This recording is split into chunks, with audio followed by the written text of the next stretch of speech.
دوم اسفند سال 1299 است. بیش از 1000 نفر از سربازان قزاق در نزدیکی تهران توقف کردند. فرمانده آنها افسر بلند قامتی است که چهره آفتاب سوخته، مصمم و زخم زیر ابروی او نشان از میزان تجربه‌اش در میدانهای نبرد دارد. همزمان 4 نفر از تهران به دیدار او می‌آیند. سید ضیاءالدین طباطبایی، سپهبد امیر احمدی، کلونل کاظم خان سیاح و سرگرد مسعود خان کیهان.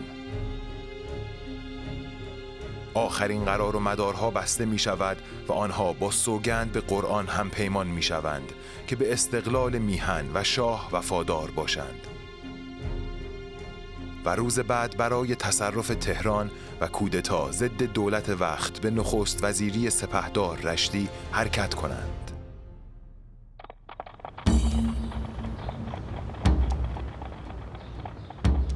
تصمیم به این کودتا با کمک ادموند آیرونساید، ژنرال انگلیسی که مأموریت خارج کردن سربازان انگلیسی از ایران را به عهده داشت و بدون اطلاع دولت بریتانیا گرفته شد.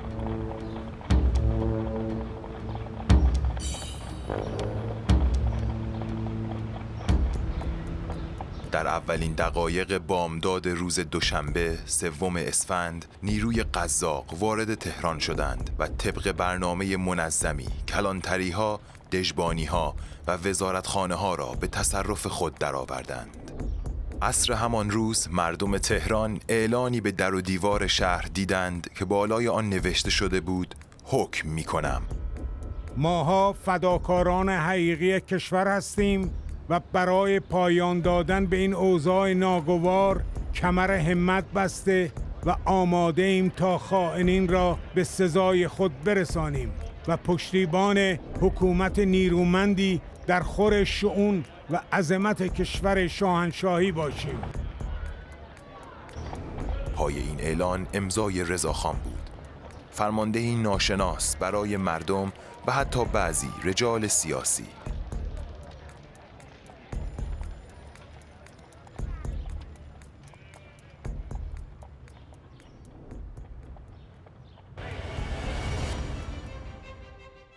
رضاخان که از بیکفایتی رجال سیاسی وقت رنج می برد، مدتها مترصد فرصتی بود که برای سر و سامان بخشیدن به وضعیت آشفته ایران کاری تأثیرگذار انجام دهد.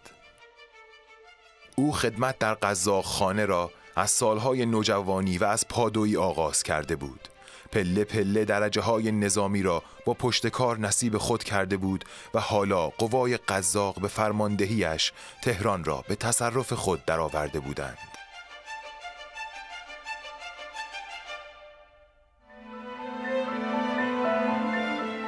چهار روز بعد از کودتا شاه با صدور اعلامیه‌ای موافقت کامل خود را با خواسته های سران کودتا اعلام کرد.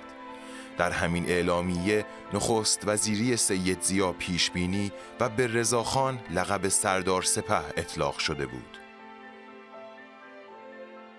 سردار سپه در آغاز دولت کودتا جز ریاست قوای قزاق سمت رسمی دیگری نداشت تا اینکه پس از مدتی به وزارت جنگ منصوب شد.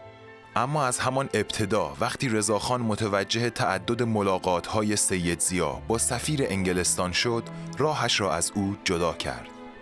اختلاف این دو از زمانی جدی‌تر شد که رضاخان به کار افسران انگلیسی در ایران خاتمه داد که با مخالفت سید ضیاء روبرو شد. وابستگی سید به انگلیس‌ها روز به روز شفافتر شد و در پی آن سردار سپه هم مقدمات سقوط کابینه‌اش را تدارک دید. سرانجام در 4 خرداد ماه سال 1300 تنها 3 ماه بعد از کودتا احمد شاه طی فرمانی سید ضیاء را از سمتش منفصل کرد. رضاخان بعد از آن تا آبان ماه سال 1302 خورشیدی در دولت‌های قوام السلطنه، مشیرالدوله و مستوفی الممالک وزیر جنگ بود. او در ابتدا زیاد علاقه‌ای به دخالت مستقیم در سیاست نداشت، اما وقتی برای تقویت یک سپاه یک دست ایرانی پول کافی در اختیارش قرار ندادند، خود به طور مستقیم وارد عمل شد. سردار سپه در آذر ماه سال 1300 وقتی اعتبار لازم برای مخارج ارتش را هنوز دریافت نکرده بود، گاری پول بانک شاهنشاهی انگلستان که بخش مالی دولت را مدیریت می‌کرد ضبط کرد تا به حسابداری ارتش تحویل داده شود. وقتی بانک انگلیس اعتراض کرد، سردار سپه جواب داد که این پول متعلق به دولت ایران است و من نیز از طرف دولت رسیدش را به شما خواهم داد. رضاخان در دوران وزارت جنگش تمام مشاوران انگلیسی را از ایران اخراج کرد و در نهایت حکم خاتمه خدمت کلونل اسمایت را به عنوان آخرین مشاور انگلیسی در ایران به دست او داد. روزنامه تایمز لندن در 23 سپتامبر سال 1921 در همین مورد نوشت: آرمیتاژ اسمایت که اصولاً به منظور مشاوره و راهنمایی در امور مالی آن کشور به ایران رفته بود، به انگلستان بازگشت و با عزیمت او آخرین یادگار قرارداد ایران و انگلیس از میان رفت.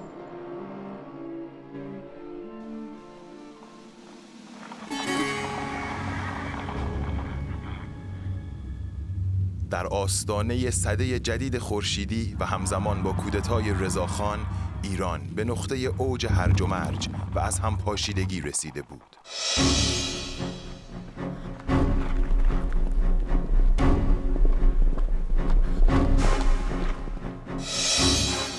قیام‌هایی که گاه از سر خیرخواهی و گاه برای غارت و تاخت و تاز رخ می‌داد، دیگر هیچ راهی را امن و هیچ شهری را به سامان باقی نگذاشته بودند. وقتی سردار سپه آمد، به طور کلی هیچ نقطه‌ای از ایران آرام نبود و خونبهای مشروطه که در یک پارچگی ایران تعریف می‌شد، در درگیری‌های داخلی داشت به هدر می‌رفت.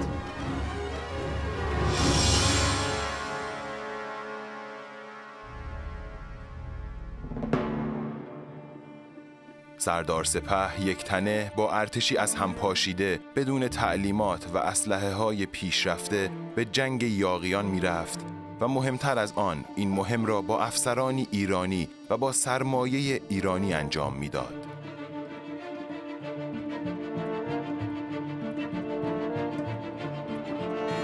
ارتش ایران این بار برخلاف گذشته بدون درخواست کمک از بیگانگان جنگ‌ها را یکی یکی با پیروزی پشت سر می‌گذاشت و رضاخان به این ترتیب موفق به استقرار یک پارچگی و بازگرداندن امنیت به میهنش شد.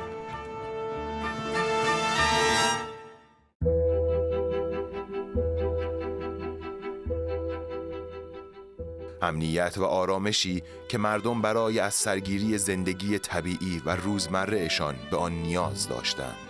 دیگر جان و مال ملت در امان بود و خانواده‌شان آسایشی نسبی داشت.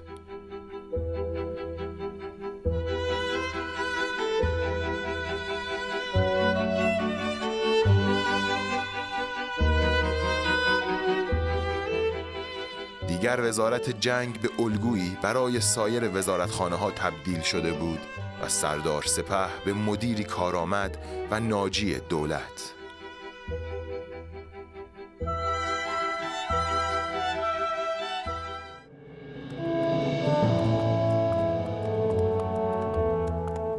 حالا که نیروی نظامی ایران تقویت شده بود، در پی حکمی سردار سپه در 16 دی ماه ارتش‌های رنگارنگ ایران را یکی کرد و همه را در قالب یک نظام درآورد.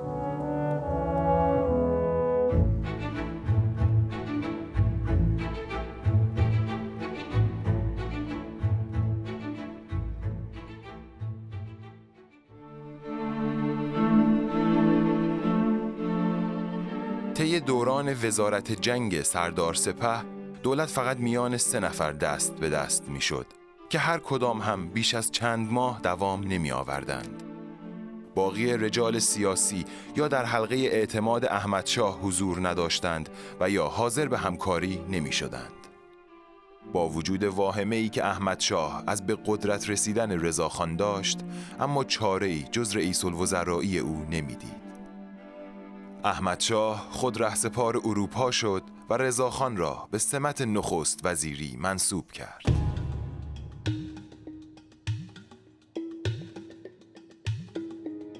اقامت احمدشاه در فرنگ طولانی شد و مردم از مسافرت‌های دائمی شاه که هزینه‌اش هم با قرض گرفتن از دول خارجی تامین می‌شد، شکایت داشتند. همزمان در ترکیه خلافت عثمانیان فرو پاشیده بود و مصطفی کمال پاشا آتاتورک به عنوان اولین رئیس جمهور ترکیه معرفی شد.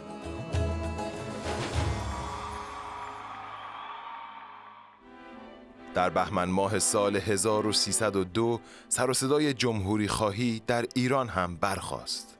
سردار سپه نیز مصمم شد که با افتتاح مجلس پنجم پیشنهاد از میان برداشتن رژیم سلطنت قاجار و برپایی یک جمهوری را بدهد.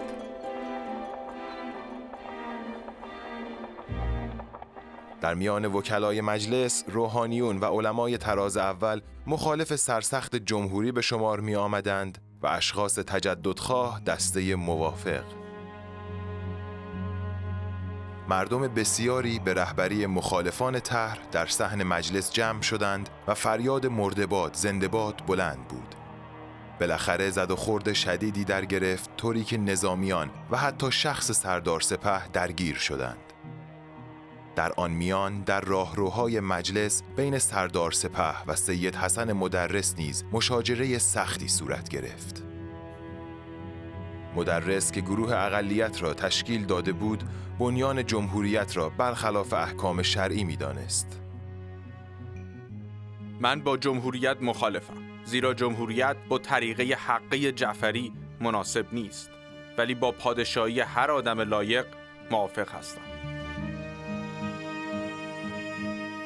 به این ترتیب جمهوریت با مخالفت علما متوقف و سردار سپه از ریاست جمهوری ناامید شد.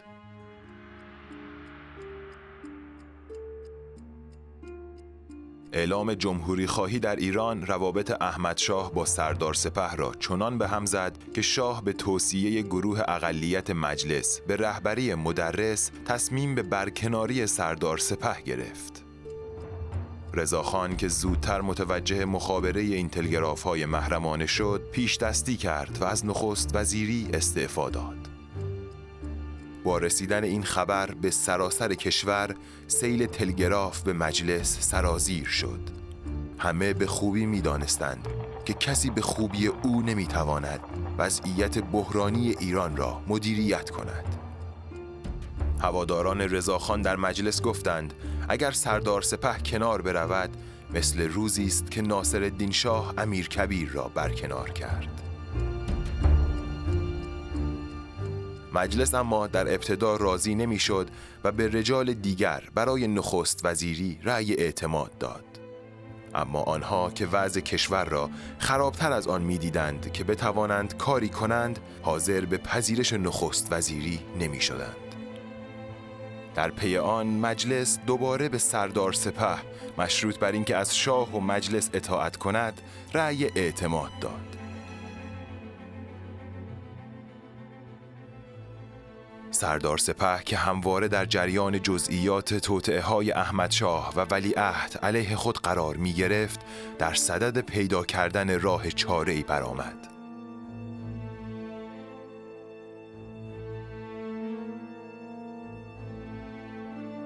او این موضوع را طی مذاکره خصوصی با عده‌ای از رجال معتمدش مطرح کرد و تأکید کرد که ممکن است با یک تلگراف شاه از اروپا تمام زحماتش از بین برود. یکی از این معتمدین دکتر محمد مصدق بود که آن زمان نمایندگی مجلس را به عهده داشت. او در پی یافتن راهی از یکی از مواد قانون اساسی استنباط می کند که مجلس شورای ملی در صورت ضرورت می تواند فرماندهی کل قوا را به نخست وزیر بدهد. مجلس هم با در نظر گرفتن شرایط کشور و ترقی ارتش زیر نظر سردار سپه این طرح را به رأی گیری گذاشت. به این ترتیب رضاخان با تصویب مجلس فرماندهی کل قوای ایران را هم به دست گرفت. رضاخان گاه با خشونت یک مرد نظامی و گاه با همراهی رجال سیاسی دیگر همه موانع را یکی یکی از سر راه برداشته بود.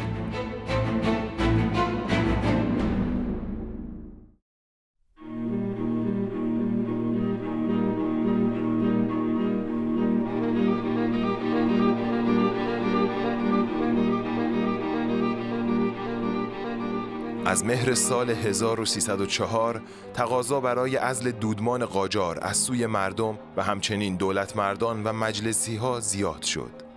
رفته رفته بعضی علما و کارمندان وزارتخانه ها دسته دسته به خانه نخست وزیر که حالا دیگر رضا پهلوی نامیده میشد می رفتند و علیه قاجار سخنرانی می کردند. نمایندگان شهرستان ها می گفتند آنقدر اینجا خواهیم ماند تا کار یکسره شود. سرانجام چند تن از وکلای موافق با تغییر سلطنت نظر به عدم رضایت از سلطنت قاجاریه و شکایات رسیده طرحی با قید 2 فوریت تدارک دیدند. عده‌ای از وکلا مخالفت کردند که مدرس یکی از آنان بود. او می گفت این تصمیم خلاف قانون است. او در روز اخذ رأی در 9 آبان ماه مجلس را به اعتراض ترک کرد. فقط 4 نفر از نمایندگان علیه طرح انقراض آن روز در مجلس سخنرانی کردند. به جز سید حسن تقی‌زاده و یحیی دولت‌آبادی، حسین اعلی می گفت با امضای این طرح کاری را رواج می دهیم که برای کشور مضر است. دکتر مصدق که این بار در صف مخالفان قرار داشت معتقد بود رضاخان در مقام نخست وزیری و فرمانده کل قوا خدمات ارزنده‌ای به کشور کرده و نگهداری او در این سمت مؤثرتر است. اما اگر شاه شود مطابق اصل 45 قانون اساسی از تمام مسئولیت‌ها مبراست.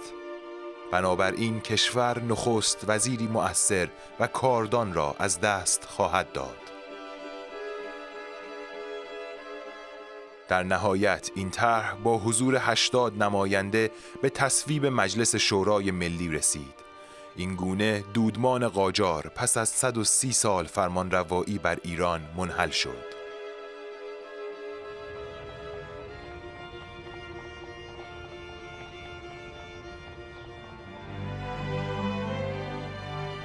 هیئت مدیره مجلس به منزل سردار سپه رفتند تا ریاست حکومت موقت را به او تبریک بگویند.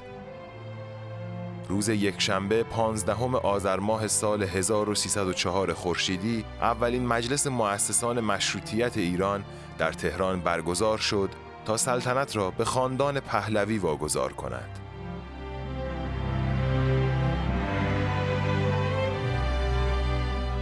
رضاخان 24 آذر با تشریفات خاصی به مجلس شورای ملی رفت. در مقابل قرآن مجید زانو زد، قرآن را برداشت و بوسید و متن اصل 39 قانون اساسی را به عنوان سوگند پادشاهی قرائت کرد.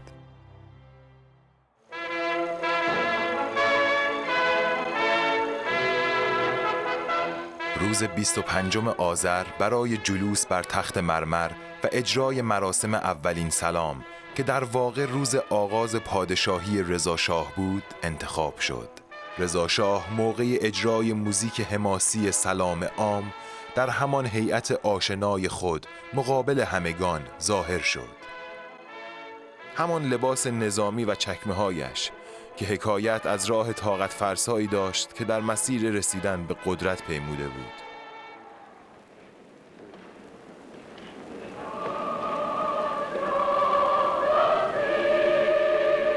شمشیری که آسایشی نسبی برای کشورش فراهم کرده و کلاهی که حالا جقه دریای نور روی آن می درخشد.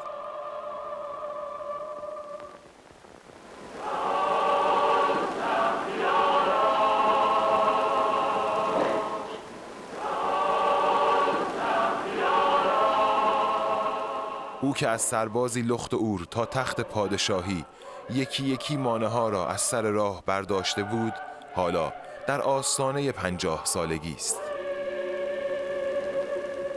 به هنگام پخش موزیک اولین سلام کنار تخت مرمر پسر بچه‌ای با یونیفرمی نظامی حضور دارد.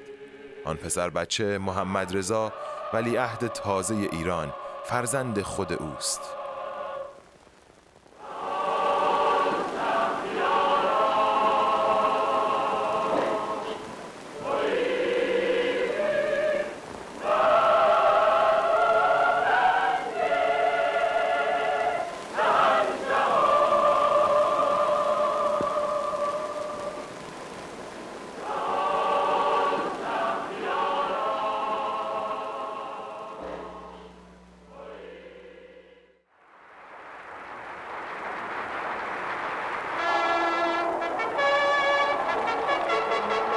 تشریفات تاجگذاری رضاشاه پهلوی در روز 4 اردیبهشت ماه سال 1305 در تالار اصلی کاخ گلستان انجام شد. رضاشاه با کالسکه شیشه‌ای که 6 اسب کهر آن را می‌کشید وارد محوطه عمارت شد.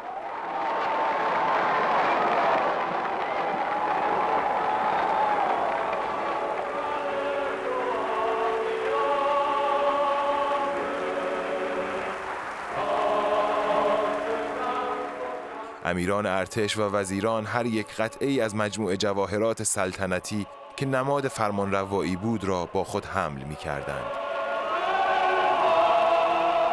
رضاشاه شمشیر جهانگشای نادری را گرفت و به کمر بست.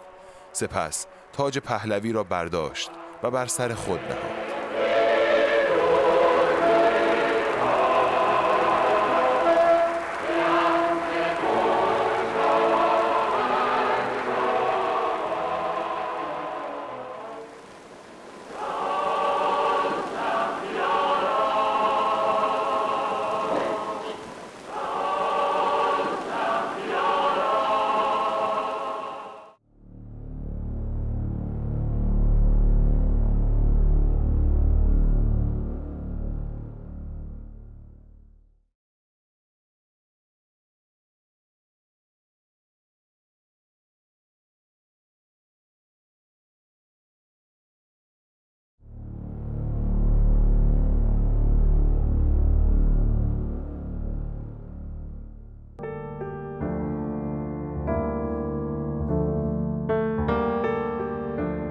ایران در آستانه سلطنت رضاشاه آباد نبود. این آباد نبودن حتی در مقایسه با کشورهای همسایه ایران نیز در آن روزگار به چشم می آمد. نهادهای اقتصادی ایران بدوی و جامعه هنوز دهقانی بود. چند شهر مهم ایران همچنان بافتی قدیمی داشتند و بیشتر به روستا شباهت داشتند تا یک شهر قرن 20می. کوچه ها تنگ و تابستان پر از گرد و غبار و زمستان پر از گل و لای می شد و رفاه برای مردم مفهومی نداشت. رضاشاه پیشتر و در کارنامه‌اش نشان داده بود که ذاتاً فردی اجرایی و مرد عمل است. سالها در میدانهای نبرد سراسر کشور را از نزدیک دیده و پیموده بود. او مراسم تاجگذاری و تشریفات و مهمانی‌های مخصوص به آن را به سرعت به پایان رساند تا هرچه سریعتر شنل و ردای مجلل و رسمی پادشاهی را کنار گذاشته و برخلاف سنت پادشاهان پیشین خود آستین همت را برای آباد کردن سراسر ایران بالا بزند. در اولین قدم او به سراغ آرزوی دیرینه ایرانیان رفت: احداث راه آهن سراسری.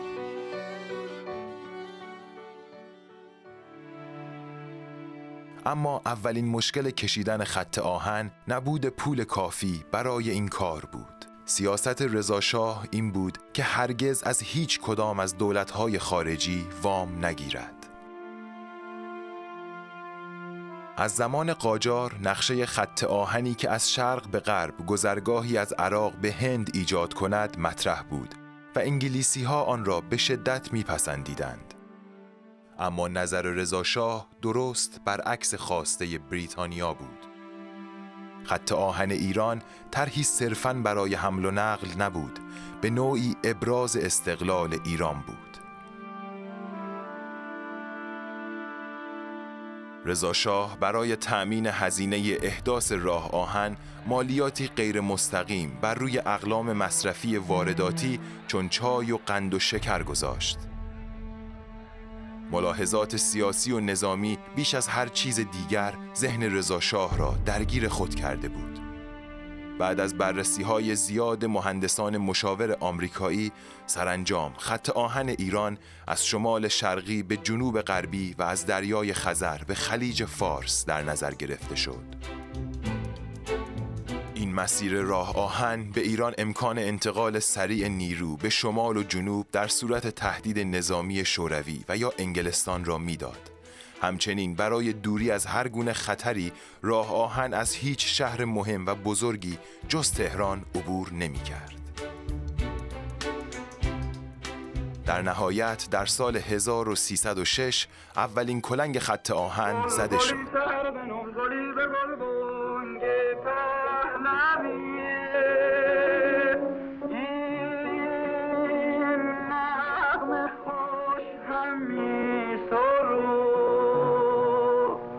پنجاه هزار کارگر مشغول به کار شدند. آنها در دل کوه‌ها تونل که در آن زمان به آن لوله سنگی می‌گفتند باز کردند. تپه‌ها مسطح و بر روی دره‌ها هم پل کشیده شد تا خط ریل راه آهن از دل کوه‌ها گذر کند و ایران در مسیر ترقی قرار بگیرد.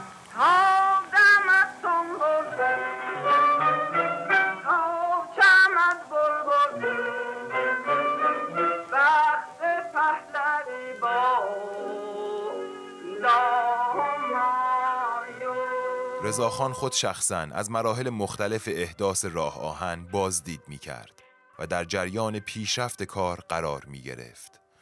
عادتی که از شخصیت نظامیش می آمد و تا سالها بعد در او باقی ماند.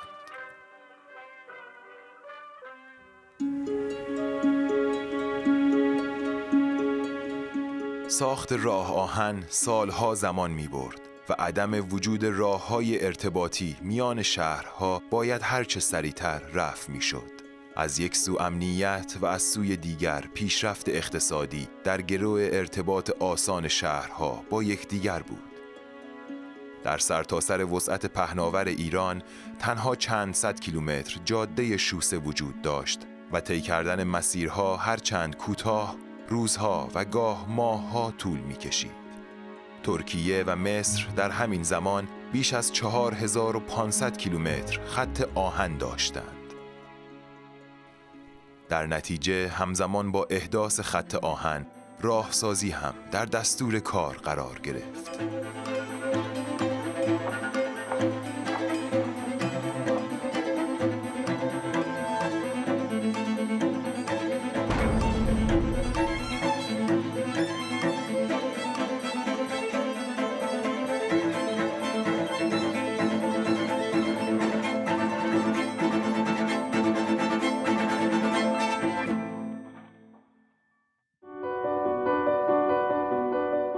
بعد از مدت‌ها در ایران فردی که در رأس قدرت قرار داشت زمینه‌ای فراهم آورده بود تا تمام کشور از حالت رخوت و سستی بیرون آید. رضاشاه برای نوسازی ایران بی‌امان بود و از کارکنان دولتش انتظار فراوان داشت. معتمدین اطراف رضاشاه را اغلب افرادی تشکیل دادند که طی دوران حضورش به عنوان وزیر جنگ و همچنین نخست وزیر برای برنامه‌ریزی‌های آینده خود انتخابشان کرده بود. محمدعلی فروغی، ادیب و سیاستمدار، عبدالحسین تیمورتاش، فیروز میرزا نصرتالدوله، سردار اسعد بختیاری و علی اکبر داور، دولتمردانی که در به قدرت رسیدن رضاشاه و تثبیتش نقش داشتند و بعدها سرنوشتشان به گونه‌ای دیگر رقم خورد.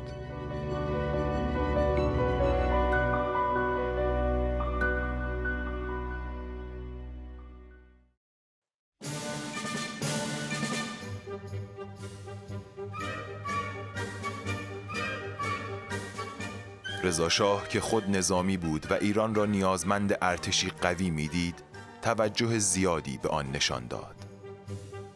مدرنیزه کردن ارتش ملی از طریق تأسیس نیروهای سگانه صورت گرفت. مدرسه نظام تأسیس شد و قانون نظام وظیفه به اجرا درآمد. در 29 آبان 1305 اولین جلسه سربازگیری انجام شد.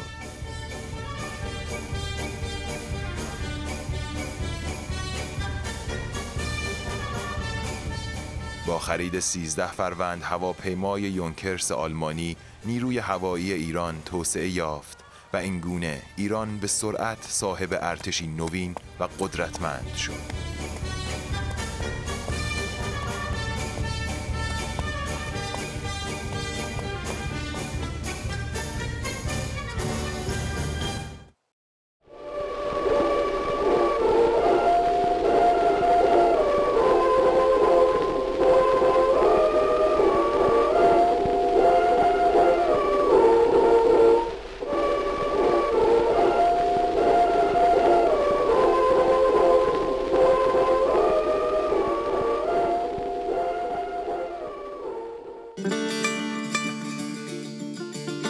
در سالهای نخست پادشاهی رضاشاه، جمعیت ایران با چند موج مرگبار شیوع امراض مصری روند کاهشی داشت. رضاشاه که خود در جای جای ایران مرگ و میر ناشی از بیماری‌های مصری و هولناک را به چشم دیده بود، در همان سال 1305 به سرعت با پیشنهاد تأسیس اداره صحیه که بعدها وزارت بهداری نام گرفت موافقت کرد و این اداره هم قوانین جدیدی را به اجرا گذاشت.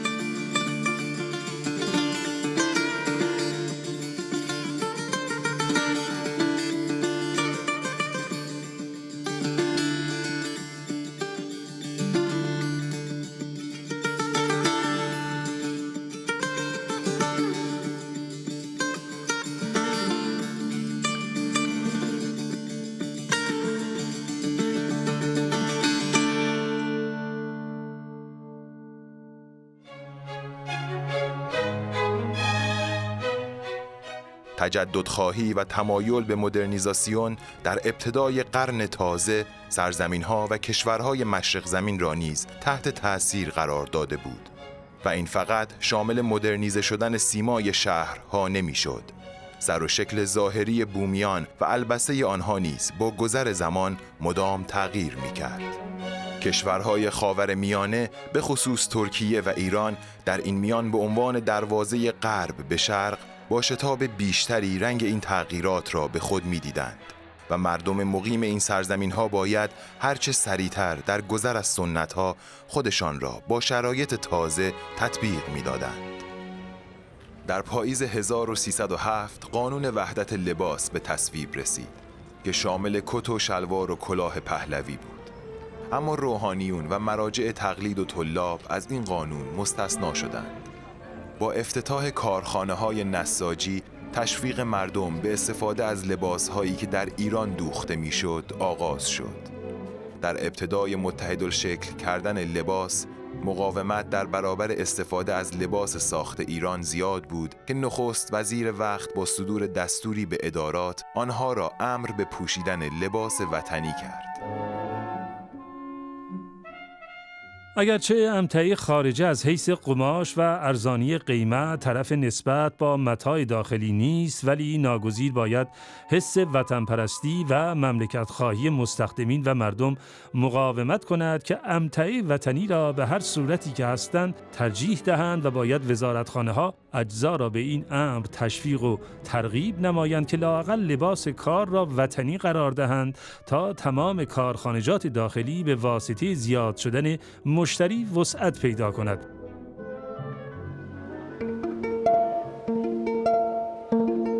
ایران در حال توسعه بود و نیاز به قوانین هماهنگ با زمانه بیشتر از همیشه حس می‌شد.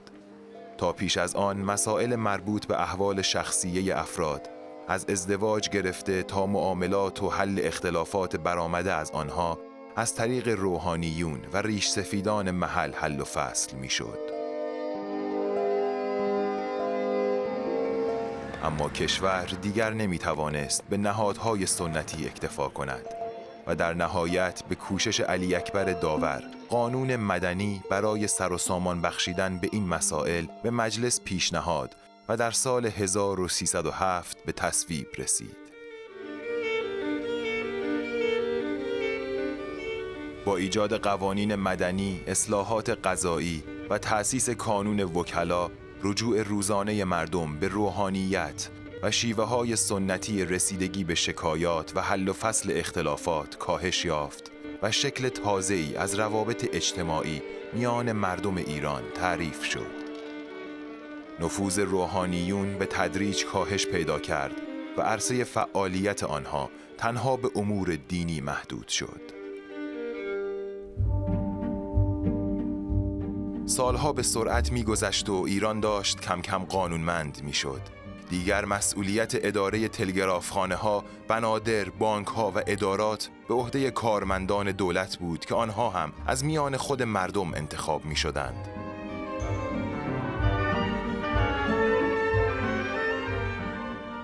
حالا دولت ایران 13 وزارتخانه به مفهوم مدرن آن داشت که به کارها نظارت کند.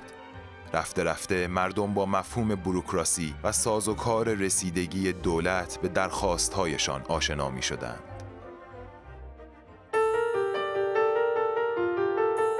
تا پیش از آن تحصیل کردن مختص طبقه اشراف بود و آنها هم با معلم‌های سرخانه تحصیل می‌کردند و مردم عادی کور سواد را در مکتبخانه‌ها و نزد ملاباجی‌ها می‌آموختند.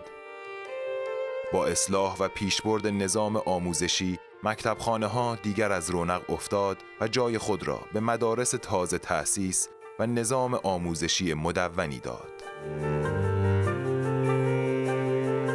همچنین تصویب شد که از سال 1307 تا سال 1312 هر ساله 100 نفر محصل برای تعلیم فنون مختلف از طرف دولت به اروپا اعزام گردند.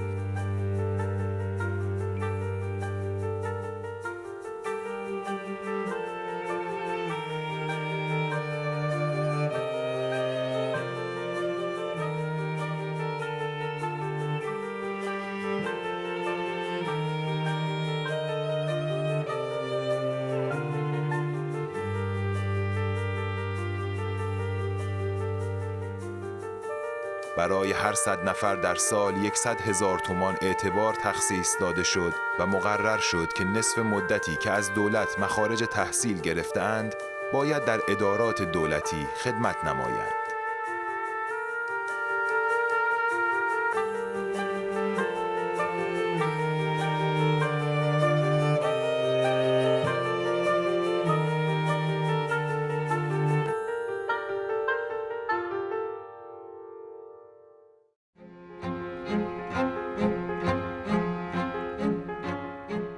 در حالی که همه جا ساخت و ساز بود و چهره شهرها روز به روز عوض می شد، زندگی شهری داشت در ایران جوانه می زد و رشد می کرد. رشدی که در زمان کم و با سرعت زیاد انجام می گرفت. بیش از 100 خیابان و 10 میدان جدید در تهران احداث شد. جاده مخصوص پهلوی از تهران تا قریه تجریش توسعه پیدا کرد. کوچه ها، معابر و خیابان های شهر سر و شکل تازه‌ای پیدا کردند. پیاده روها ساخته شد و دیگر شهر شکل مدرن به خود گرفت.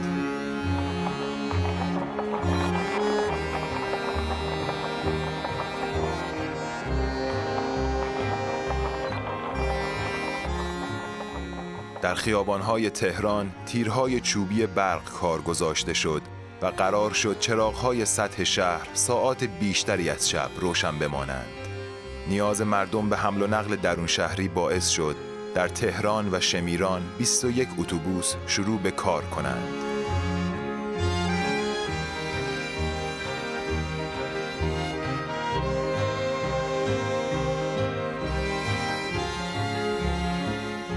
برای دوچرخه که تازه به خیابان‌های ایران آمده بود نظامنامه‌ای تعیین شد و رفته رفته مقررات و قوانین ساده و ابتدایی برای رانندگی اتومبیل‌های شخصی و اتوبوس‌ها تصویب و به اجرا درآمد.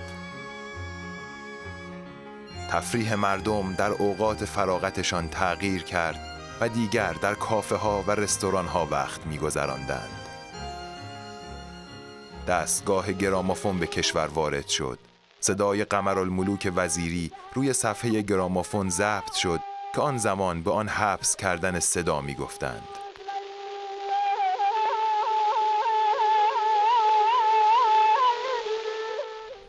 همچنین هنرسرای موسیقی برای گردآوری و تنظیم موسیقی محلی و ترانه‌های سنتی ایران تأسیس شد.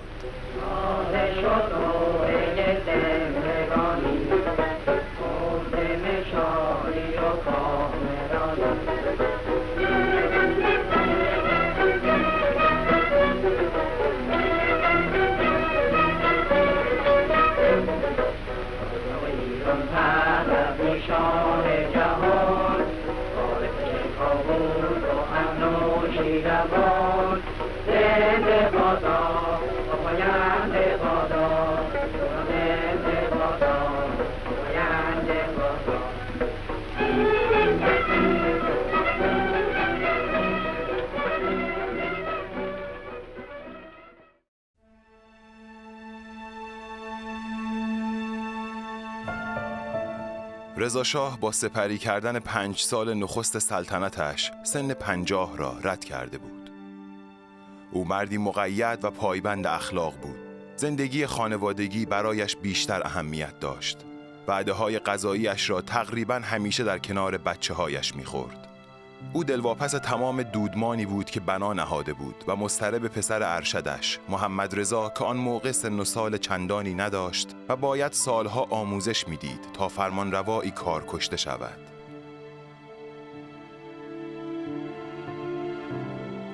ولیعهد به همین دلیل در شهریور ماه سال 1310 برای ادامه تحصیل به سوئیس اعزام شد.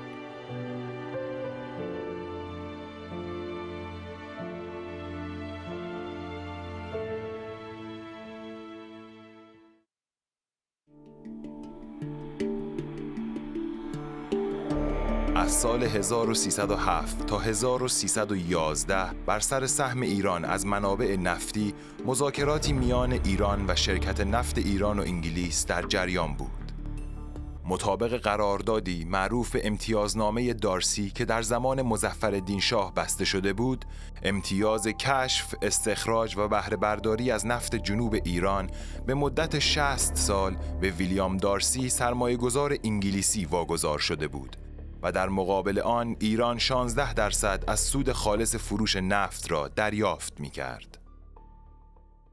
در پاییز سال 1311 مذاکرات 5 ساله با شرکت نفت ایران و انگلیس به نتیجه دلخواه رضا شاه نرسید و سهم پرداختی به ایران به بهانه بحران اقتصادی به کمتر از 1/4 کاهش یافت که باعث خشم رضا شاه شد. رضا شاه در جلسه‌ای به همراه هیئت دولت پرونده نفت را خواست و آن را در بخاری انداخت و آتش زد.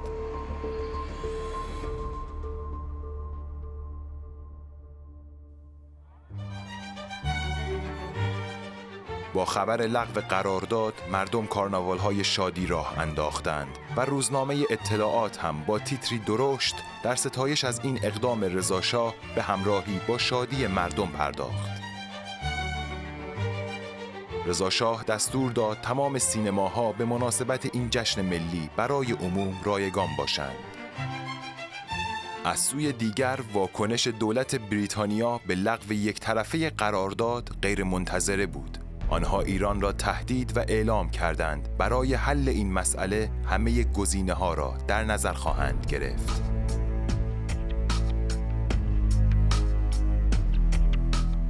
بریتانیا در 3 آذر ماه سال 1311 علیه ایران به شورای جامعه ملل شکایت برد. علی اکبر داور نماینده ایران در این شورا مسئله را اینگونه مطرح کرد که دولت انگلیس صلاحیت شکایت از ایران را ندارد چون طرف قرارداد ایران یک کمپانی خصوصی است و این موضوع باید در دادگاه‌های خود ایران رسیدگی شود. او تنها دلیل حضورش در شورای ملل را شکایت از دولت بریتانیا برای دخالت در امور داخلی ایران دانست. شورای ملل هم رسیدگی به پرونده را به تعویق انداخت که منجر به از سرگیری مذاکرات شد.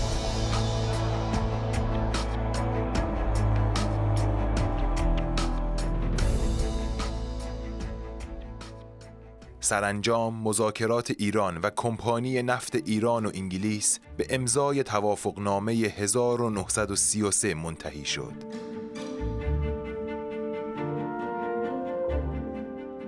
حالا شرکت نفت باید 21% از کل تولید نفتیش را صرف نظر از سود و زیان به ایران میداد.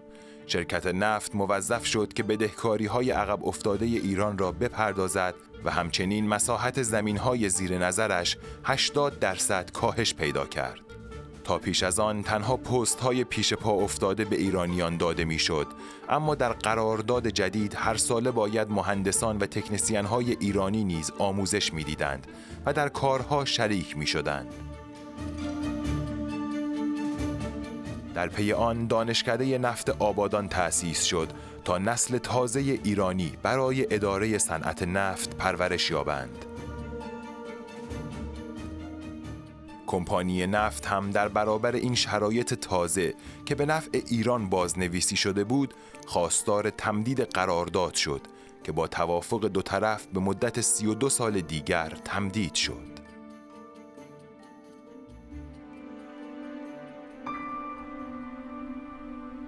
روابط ایران و بریتانیا به سردی گرایید و رضا شاه به هیچ وجه روی خوشی به آنها نشان نمیداد.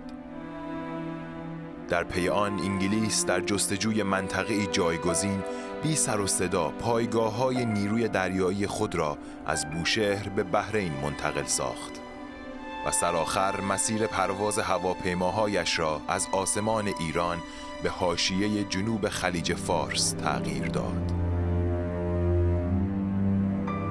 همچنین دولت ایران آن بخشی از خطوط تلگراف و تلگرافخانه‌های انگلیسی که از حدود 70 سال پیش در خاک ایران بودند را به مالکیت خود درآورد. داد و ستد ایران و انگلستان کاهش پیدا کرد و حالا آمریکا، آلمان، ایتالیا و سایر کشورهای اروپایی طرف تجارت با ایران شدند و مشاوران و مهندسان آنها برای طراحی و توسعه پروژه‌ها به ایران آمدند. به این ترتیب روابط خارجی ایران طی تحول تازه‌اش به کمترین حد خود با بریتانیا رسید.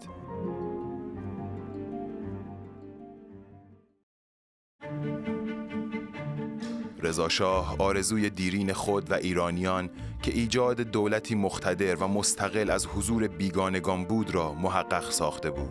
حالا از جامعه بین المللی توقع داشت تأکید کنند که دولت ایران دیگر دست نشانده قدرت‌های بزرگ نیست و باید شأنش را به جا بیاورند. او به همین دلیل برخلاف احمدشاه که شیفته و مسحور اروپا بود، نه فرصتش را یافت و نه رغبت داشت که به اروپا سفر کند. او معتقد بود سران دول و همترازان اروپایی او باید به ایران سفر کنند.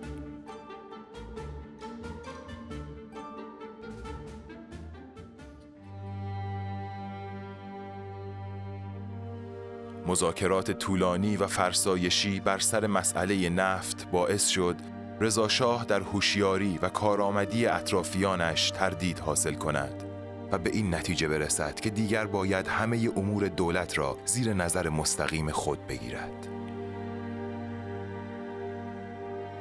نگاهی گذرا به فهرست کارها و سخت کوشی بی‌امان رضا شاه گواه از عزم استوار و راسخش می‌داد، اما در این سالها جسم او را ضعیف کرده بود.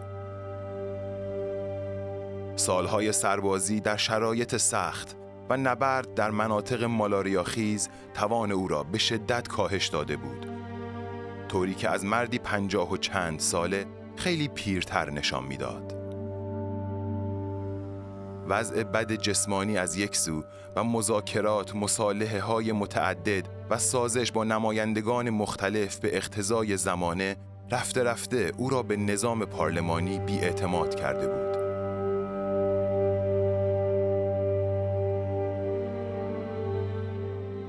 تمام اینها باعث تغییر رفتار و دیدگاه رضا شاه نسبت به اطرافیان صاحب قدرتش شد.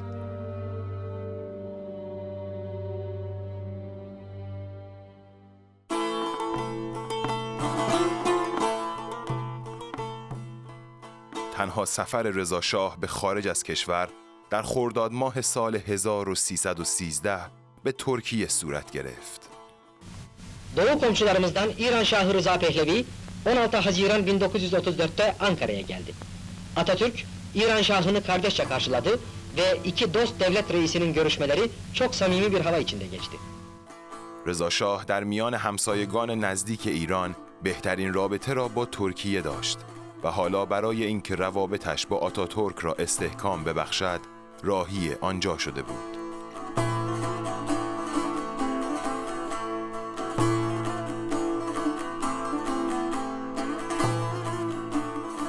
Zaten şahanlarını Türkiye kabul ettiğimizden dolayı çok mesut ve bahtiyarız efendim. من نهایت خوشبختم او آرزوی دیرینه که varım de muvaffak oldum. Çok teşekkür ederiz efendim. Çoktan beri teşrif-i şahanınıza intizar ediyorduk efendim. Büyük hasretle ve derin samimiyetle. Çok mesuduz ki o mülakat gününe malik olmuş bulunuyoruz. Ben de şayet biləsiniz ki neçə ildən qabaq mən sizin nümayəndə xüsusunda arz elədim ki gələcəm Türkiye'ye. Çok teşekkür ederim. Ziyaretiniz. Çok teşekkür ederim. Tabii arkadaşlığımız çok eski zamandan, çok eski senelerden beri başlamış bulunuyor. Bunu şahsen birbirimizi tanımak suretiyle şüphesi çok kuvvetlendireceğiz efendim. Gaflet şayet olmuştu sabık, veli ümidvarek akiyette cebran edecek. Hiç şüphe yok efendim. Biz de bütün memleketçe aynı fikir ve kanaattayız efendim. نتیجه این سفر استقبال با شکوه و محترمانه‌ای بود که آتاتورک از رضا شاه و هیئت ایرانی همراهش انجام داد.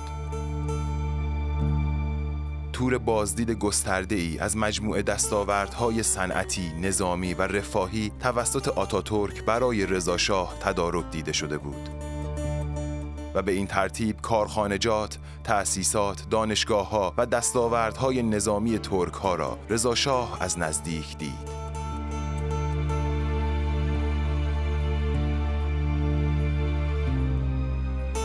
دو چیز در چهره رضا شاه موقع بازدیدها به وضوح نمایان بود. شور و شعف ناشی از احترام بیش از اندازه‌ای که یکی از قدرتمندترین همسایگان ایران برای سران و دولتمردان ایران قائل بود و دیگری دریغ و افسوس رضا شاه که مانده هنوز ایران از لحاظ اجتماعی و آبادانی به جایگاه آن روزهای ترکیه برسد.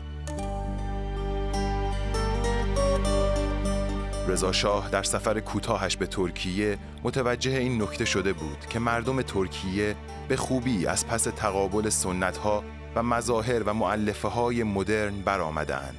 بنابراین بران شد تا در ایران هم دست به همچین اصلاحاتی بزند.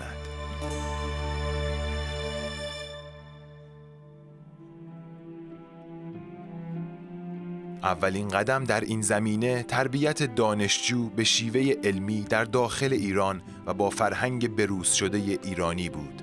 با وجود فرستادن نیرو برای تحصیل به اروپا، همچنان این نیاز به شدت حس می‌شد.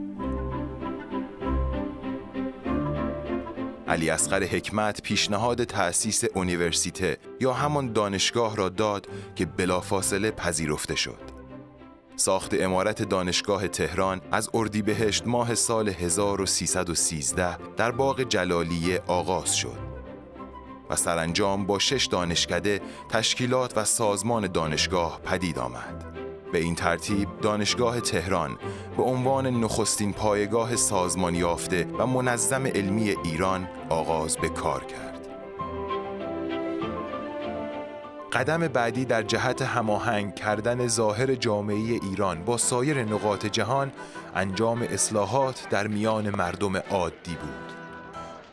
اوایل تابستان 1314 دولت لایحه اجباری شدن استفاده از کلاه شاپو را تصویب کرد. کلاه تازه برخلاف طرح کلاه پهلوی تمام لبه بود و این بار شامل حال روحانیون و طلاب نیز میشد و به این ترتیب حضور روحانیون در جامعه با لباس روحانیت محدودتر شد که خشم آنها را در پی داشت. جمعی از طلاب در مسجد گوهرشاد مشهد جمع شدند و سخنرانی‌هایی علیه دولت انجام دادند. این تجمع به سرعت رنگ خشونت به خود گرفت و مأموران برای پراکنده کردن آنها از سلاح گرم استفاده کردند. در این واقعه تعدادی کشته و زخمی شدند و به این ترتیب فاصله روحانیت با رضاشاه بیشتر از همیشه شد. رضاشاه ضد مذهب نبود، اما تضادی هم میان تجدد و احکام اسلام نمیدید. حکومت او به هیچ وجه علیه اسلام تبلیغ نمی کرد. قرآن، شرعیات و فقه جزو دروس آموزش و پرورشی که بنیان کرد بود. یکی از نخستین دانشکده هایی که در دانشگاه تهران راه اندازی شد، دانشکده الهیات و معارف اسلامی امروز یا همان معقول و منقول آن زمان بود. هر کس می‌خواست به زیارت امام رضا، حضرت معصومه و یا سایر مراکز زیارتی می‌رفت و حکومت رضاشاه مطلقاً مانعی برای کسی قائل نمی‌شد.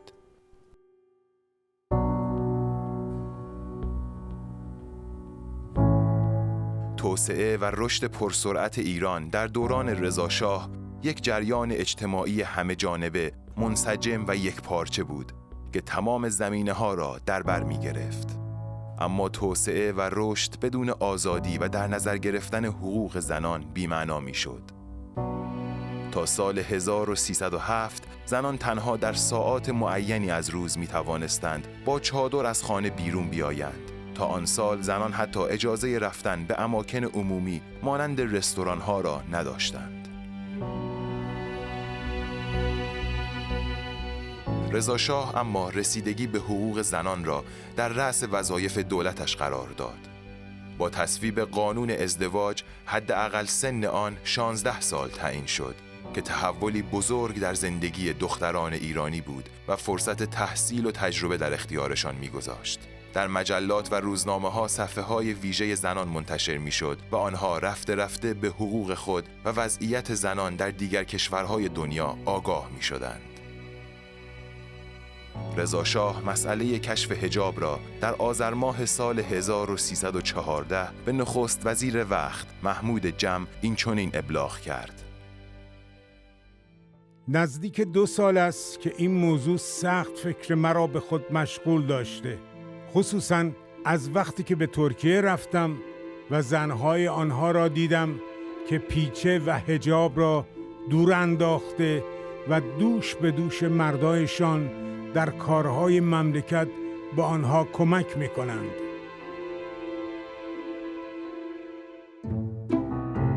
از 1 هفته پیش از فرمان برداشتن چادر، خیاطی هایی که مد فرنگی بلد بودند سرشان شلوغ بود. 2000 مانتو به خیاطان تهران سفارش داده شده بود. هیجان و سرعت اتفاقات به قدری تند می‌گذشت که از روز 4 تا 17 دی ماه حدود 1,300,000 کلمه تلگراف رمز بین پایتخت و ولایات مخابره شد تا دستورات تازه برای پیشگیری از حوادث به اطلاع ماموران برسد.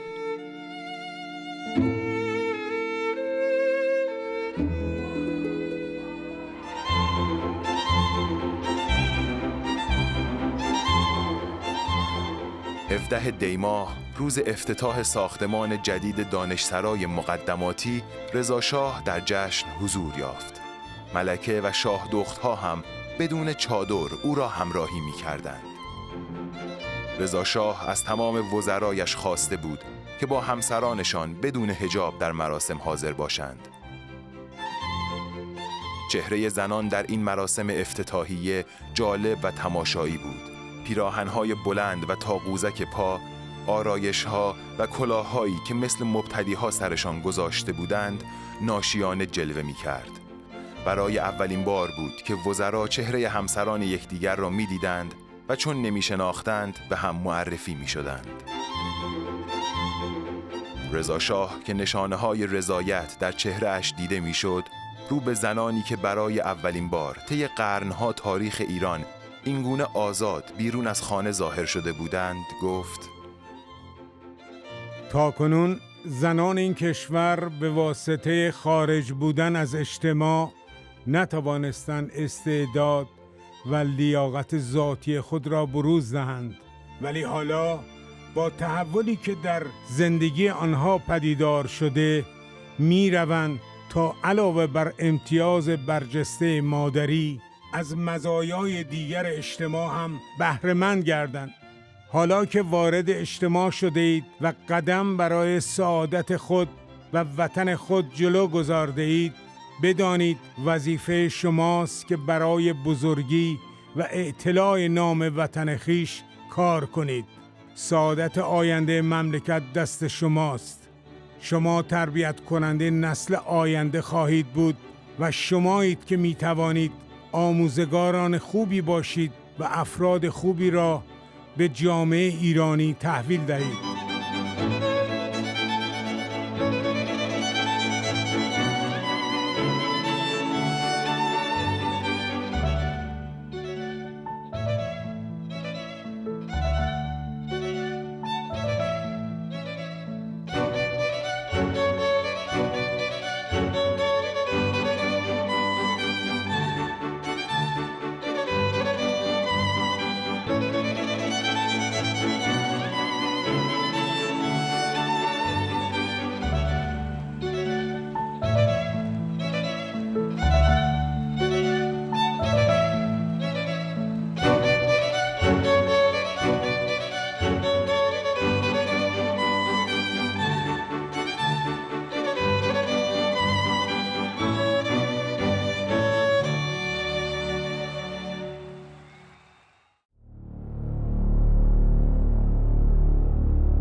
دوره تحصیلی محمد رضا فرزند ارشد رضا شاه بعد از 5 سال در سوئیس تمام شد و در سال 1315 برای ادامه تحصیل در دانشکده افسری به نزد پدر به ایران بازگشت.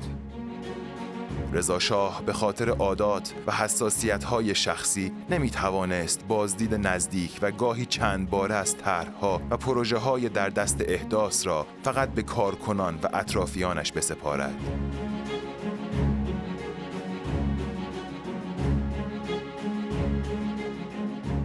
او که دیگر ولیعهد جوان را در جوار خود داشت، در بازدیدها و مراسم‌های رسمی به همراه او حاضر می‌شد.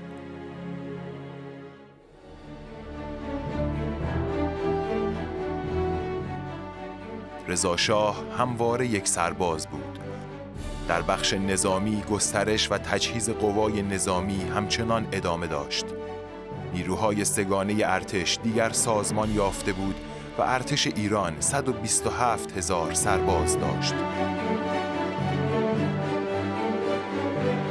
کارخانه‌های اسلحه سازی تأسیس شد. جدیدترین نوع تفنگ برنو و تمام لوازم آن در ایران به مرحله تولید رسید. برای ارتش بیمارستان احداث شد و سربازان وادار به یادگیری نوشتن و خواندن شدند.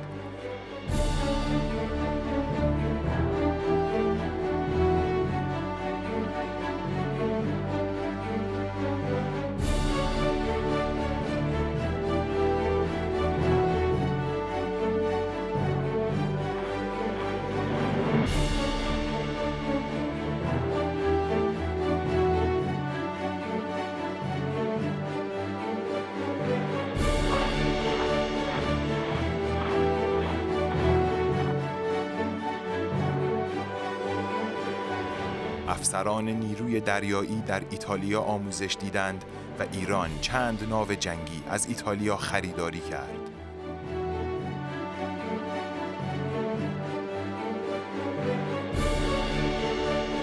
مسئله خرید انواع هواپیما مطرح شد.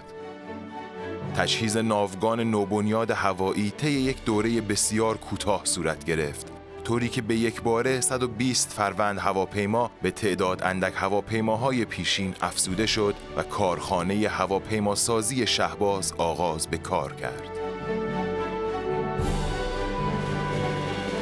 نظام توسعه ایران گسترده بود و توسعه نظامی و اقتصادی به موازات هم پیش می رفتند.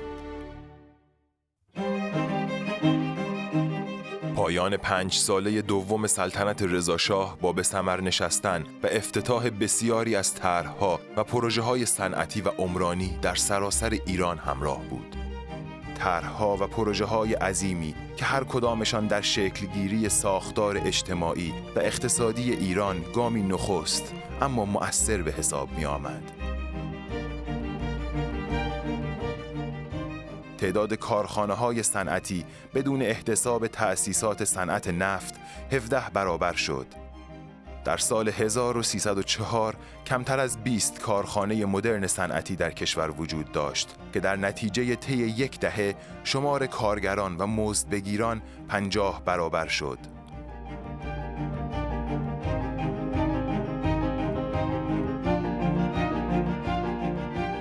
خبر ورود قطار به تهران خبر نتیجه دادن چند سال کار مدام و بیوقفه برای به سرانجام رساندن این طرح عظیم بود.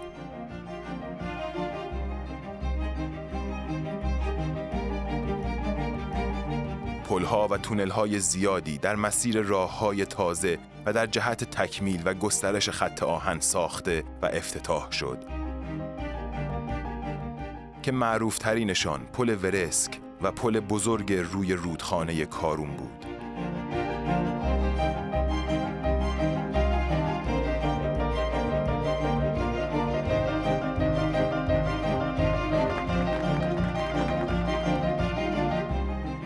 بعد از افتتاح مسیرهای شمال و جنوب راه آهن، سرانجام در روز 30 بهمن سال 1315 راه آهن شمال به تهران رسید.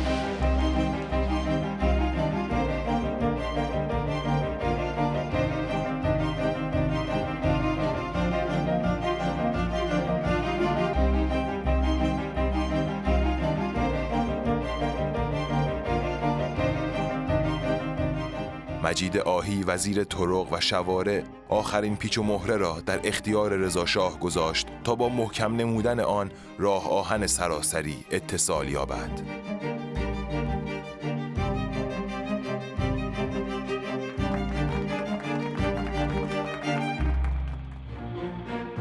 نخستین قطار از بندر شاه وارد تهران شد. رضاشاه دیگر آن آینده‌ای که برای کشورش متصور بود را به چشم می‌دید.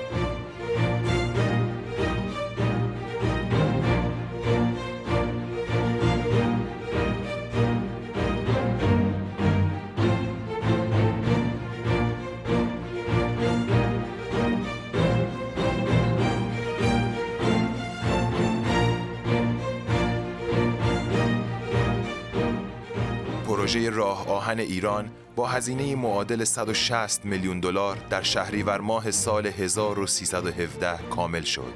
طرح عظیمی که تمام سرمایه آن را خود ایران تأمین کرده بود. از هیچ دولتی وامی گرفته نشده بود و هیچ بخشی از آن متعلق به دولت‌های خارجی نبود.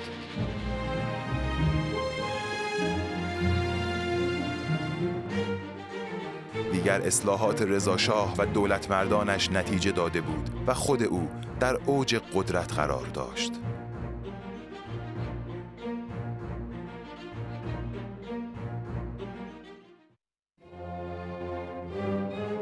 بازسازی و رسیدن به سر و ظاهر شهرهای ایران تنها دغدغه رضاشاه نبود. بازیابی و بازشناسی میراث تاریخی هم مورد توجهش قرار داشت. او که سالها پیش با تعویض تقویم از برج‌های فلکی مانند هوت و حمل به ماه‌های اوستایی مثل فروردین و خرداد علاقه اش به ریشه‌های ایران باستان را نشان داده بود، حالا در جستجوی بازمانده همان دوران بود. رضاشاه دستور حفاری در خرابه‌های تخت جمشید که در دوران سردار سپهی خود و در مسیر بدرقه احمدشاه قاجار به اروپا برای اولین بار با آن روبرو شده بود را داد. باستانشناسان فرنگی به ایران آمدند و کار اکتشاف در تخت جمشید آغاز شد. بخش‌هایی از تخت جمشید که طی سالها زیر زمین مدفون و پنهان باقی مانده بود، از زیر خاک بیرون آمد و کشف شد. رضا شاه بعدها وقتی پلکان شرقی کاخ داریوش از زیر خاک بیرون آمد، دوباره به دیدار از این بنای باستانی رفت. او مفتون و مسحور کتیبه‌های باستانی به خط میخی شده بود. علاقه او به حدی بود که میخواست از تمام جزئیات کتیبه‌ها آگاه شود، طوری که سرپرست خارجی تیم حفاری را متعجب کرد.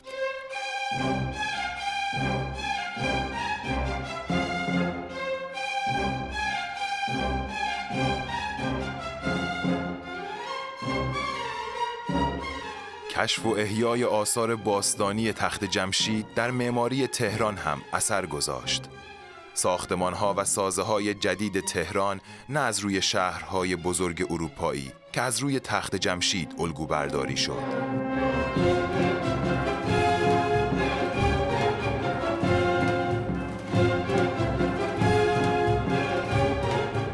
همچنین برای حفظ، توسعه و ترقی زبان فارسی، انجمن فرهنگستان ایران از سوی وزارت معارف پایه‌گذاری شد. فرهنگستان اول با توجه به روحیه ملی‌گرایی دوران رضاشاه به نشان دادن توانایی زبان فارسی همت گذاشت و تکیه بی‌نهایت بر زبان عربی را در حوزه‌های علمی و فنی از میان برداشت. همچنین برای بسیاری از واژه‌هایی که از زبان‌های بیگانه وارد شده بودند، جایگزین‌های فارسی قرار داد.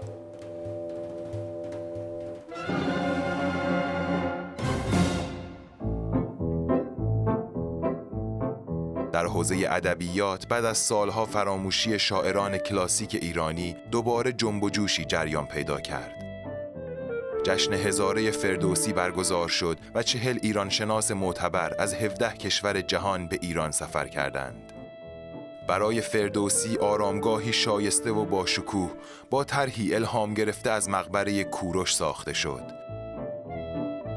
برای حافظ و سعدی هم کاری مشابه انجام گرفت و مقبره‌های محقر آنان جای خود را به بناهایی با معماری زیبا داد.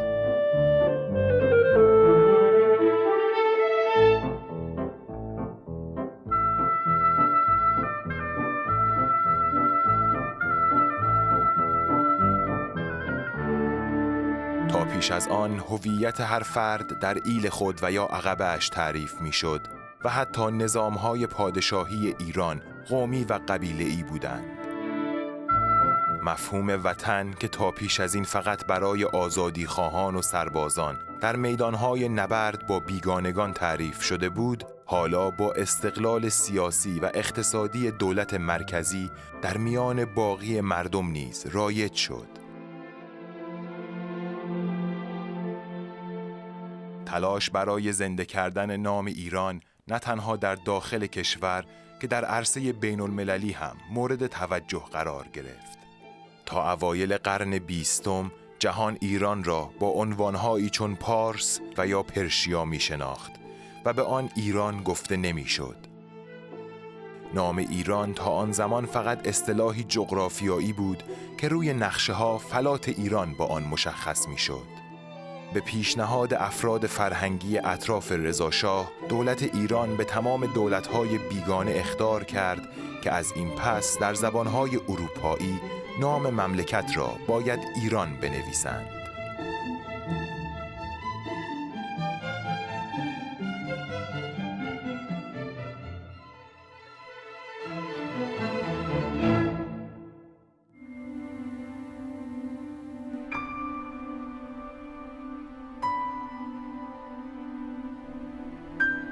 سوء ظن و وسواس فکری رضاشاه به دولت مردان معتمدش به مرور شکل جدی به خود گرفت و با از هم پاشیدن حلقه اطرافیان او چه با حذف سیاسی و یا خانه نشین کردنشان، بار سنگین مدیریت کشور بر دوش رضاشاه افتاد. رفته رفته فضایی بسته در عرصه سیاسی ایران به وجود آمد و اجازه انتشار و گفتن نقدهای وارد بر حکومت داده نمی‌شد. رضاشاه پیرتر و نسبت به سفرای خارجی بدگمانتر از همیشه شده بود. 3 سالی میشد که او سفرای آمریکا، انگلستان و کشورهای دیگر را به طور خصوصی به حضور نپذیرفته بود. خود رضا شاه هم از اطرافیانش شکایت داشت که گزارشی واقعی از وضعیت کشور به او نمی‌دهند. دیدار نکردن با سفرای اروپایی از یک سو و از سوی دیگر امضای قرارداد تجاری بزرگی در سال 1317 میان ایران و آلمان که سرازیر شدن تکنسین‌های آلمانی به ایران را در پی داشت، زنگ خطری برای انگلیس و شوروی به حساب می آمد.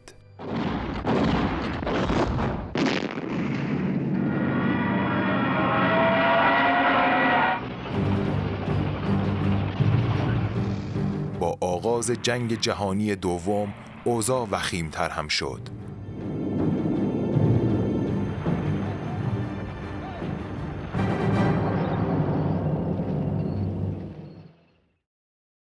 یازدهم شهریور ماه سال 1318، 2 روز بعد از تجاوز آلمان به لهستان، باز هم ایران مانند جنگ اول جهانی بی‌طرفی‌اش را اعلام کرد. رضا شاه فکر می‌کرد با اعلام بی‌طرفی در این جنگ، ایران را از ورود در این پیکار بیمه خواهد کرد. در همین زمان بخش فارسی رادیو BBC که تازه آغاز به کار کرده بود، دائم به انتقاد از سرمایه رضا شاه و حکومت دیکتاتوریش می‌پرداخت. برای انگلیس و شوروی حضور آلمانی‌ها در ایران قابل تحمل نبود. بریتانیا می‌خواست مانع دسترسی آلمان‌ها به منابع نفتی جنوب ایران و همچنین عراق بشود و از سوی دیگر نگران تعرض آلمان‌ها به مرزهای شرقی ایران بود. محافظت از افغانستان و در پی آن هندوستان برای انگلیس حیاتی بود. برای شوروی نیز از دست دادن منابع نفتی باکو در شمال ایران گران تمام می‌شد. با ادامه جنگ فشار بر ایران برای اخراج اتباع آلمانی بیشتر شد. اما از آنجایی که بخش عمده‌ای از تأسیسات و صنایع ایران از جمله راه آهن و ذوب آهن زیر نظر تکنسین‌های آلمانی فعالیت می‌کرد، رضا شاه مخالف خروج آنها بود. ایران در نهایت 60 نفر از آلمانی‌های مقیم ایران را اخراج کرد. اما این کار برای قوای متفقین هم دیر بود و هم ناچیز. جنگ روز به روز به مرزهای ایران نزدیکتر می شد. در ابتدای تابستان 1320 انگلیس به عراق حمله کرد و به پشت مرز ایران رسید.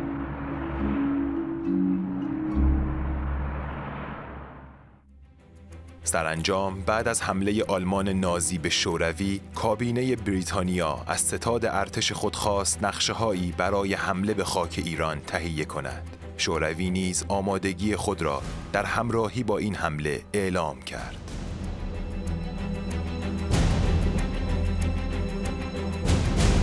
نیروهای شوروی و انگلیس 4 صبح 3 شهریور به ایران حمله کردند.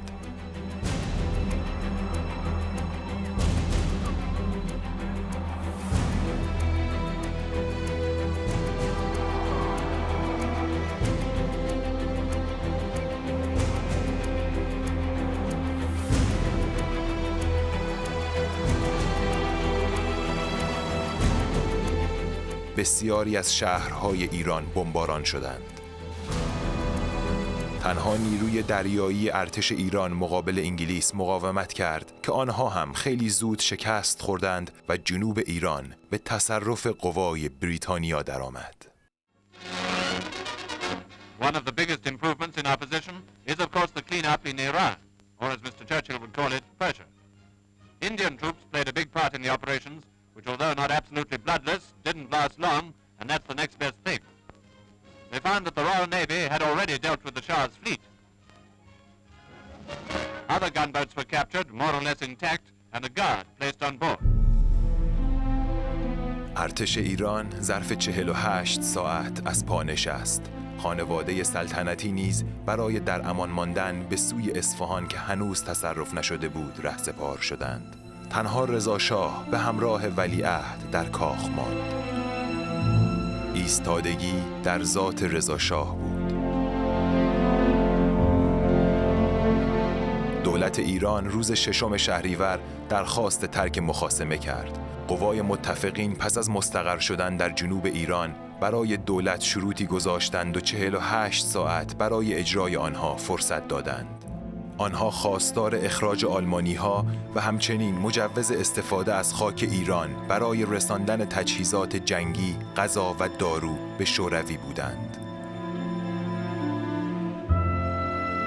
رضا شاه اما زیر بار این شرط‌ها نرفت و نیروهای شوروی برای اشغال تهران روانه شدند.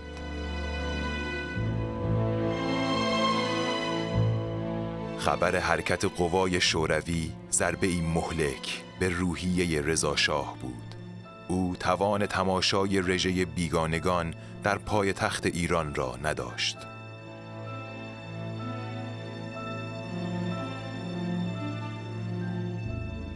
رضا شاه برای حفظ دودمانش که سرنوشت ایران هم به آن گره خورده بود، پیشنهاد فروغی، نخست وزیرش که به جای منصور انتخاب شده بود، را پذیرفت.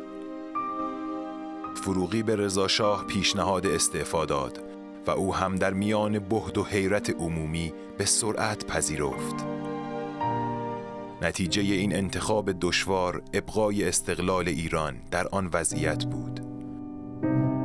فروغی که متن نخستین سخنرانی رضا شاه را تنظیم کرده بود، حالا پس از 15 سال باید متن استعفای او را می نوشت. با همان قلم منبت‌کاری شده خود رضا شاه. نظر به این که من همه قوای خود را در این چند ساله مصروف امور کشور کرده و ناتوان شدم، حس می کنم اینک وقت آن رسیده است که یک قوه و بنیه جوانتری به کارهای کشور که مراقبت دائم لازم دارد بپردازد و اسباب سعادت ورزی ملت را فراهم آورد. بنابراین امر سلطنت را به ولیعهد و جانشین خود تفویض کرده و از کار کناره نمودم. از امروز که 25 شهریور ماه 1320 است، عموم ملت از کشوری و لشکری ولیعهد و جانشین قانونی مرا باید به سلطنت بشناسند و آنچه از سوی مساله نسبت به من می کردند نسبت به ایشان منظور دارند.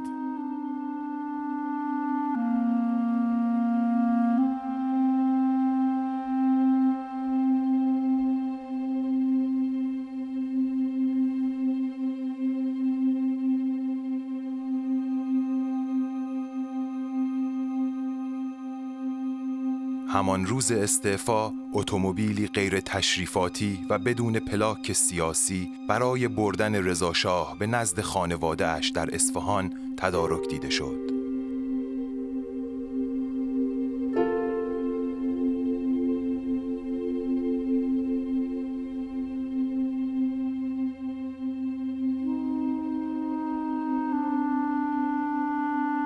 ولیعهد به هنگام خداحافظی از پدر، نگرانی خود از حمله قوای شوروی به تهران و ایجاد آشوب را ابراز کرد. رضا شاه اما این اطمینان را به شاه جوان داد که با رفتن او تمام ناآرامی‌ها برطرف خواهد شد.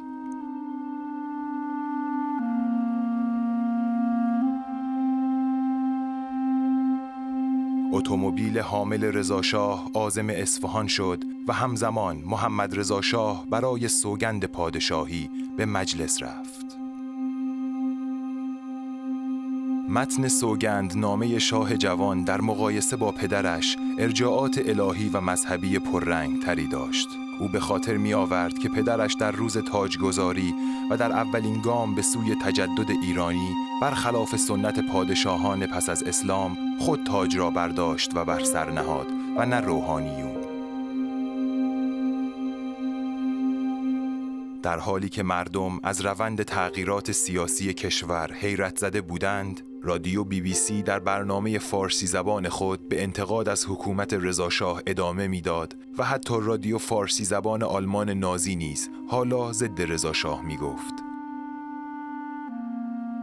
ثروت شخصی رضاشاه و جواهرات سلطنتی در صدر اخبار رادیوهای خارجی و روزنامه‌های مخالف رضاشاه قرار گرفته بود. این اخبار قلب رضاشاه را بیشتر می‌فشرد، چرا که مدتی پیش با امضای او طرح ملی کردن جواهرات سلطنتی و سپردن آن به بانک ملی تصویب شده بود. سرانجام تعدادی نماینده به عنوان ناظر از سوی مجلس انتخاب شدند تا به بانک ملی رفته و خزانه جواهرات را بازرسی کنند. گزارش بازرسان به شایعه ها پایان داد. هیچ قطعه جواهری از آنجا کم نشده بود.